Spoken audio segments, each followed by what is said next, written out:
In today's video, I am going to teach you how to add social media profile in Hootsuite. If you are managing content and messages from multiple platforms, connecting your social accounts in Hootsuite helps you bring everything into one place. In this tutorial, you will connect a social network account and choose the exact profile, page, or channel you want to use. To begin, sign in to Hootsuite. Make sure you are using the correct workspace for your organization or your personal use. On screen, you should see the main Hootsuite dashboard after you complete the login process. This step matters because all profile connections happen from within your account, and Hootsuite needs you to be authenticated before it can link social networks. Once you are signed in, look to the left sidebar, click on Profile, then go to Social Accounts and Teams. This area is where Hootsuite manages all connected networks and where you can add or remove connections. Take a moment to locate that menu because it will guide you to the exact page with the option to connect a new account. Next, click the plus icon in that section. After you click the plus icon, select Connect Social Account.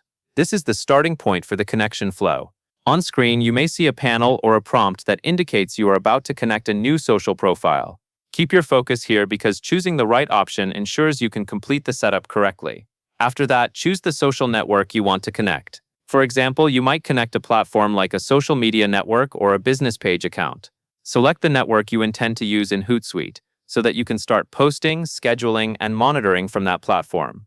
When you make your selection, Hootsuite will typically redirect you to the network's authorization screen or open a sign-in window. Now sign in to the social media account and authorize Hootsuite.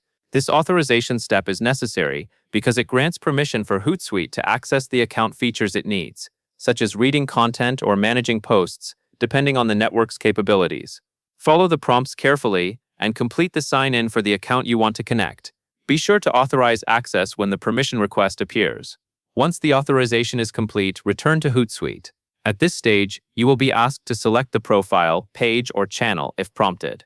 This part is important because a single social login can be connected to more than one asset. For example, you might have a profile plus one or more pages, or you might manage a specific channel that you want to monitor in Hootsuite. Select the exact profile, page, or channel you want to add. Then click Finish or Done to complete the process. This final step saves the connection and makes it available inside Hootsuite, so you can start using it for publishing and social management tasks. If you do not see everything instantly, that can be normal, since some networks take a moment to reflect the new authorization. After you finish, you should now see the connected social account listed in the Social Accounts and Teams area. From here, you can confirm the right profile is connected and ready to use. If you connected more than one asset, make sure the selection matches your intended workflow so you do not accidentally manage the wrong page. That covers everything you need to know, and that is all there is to it.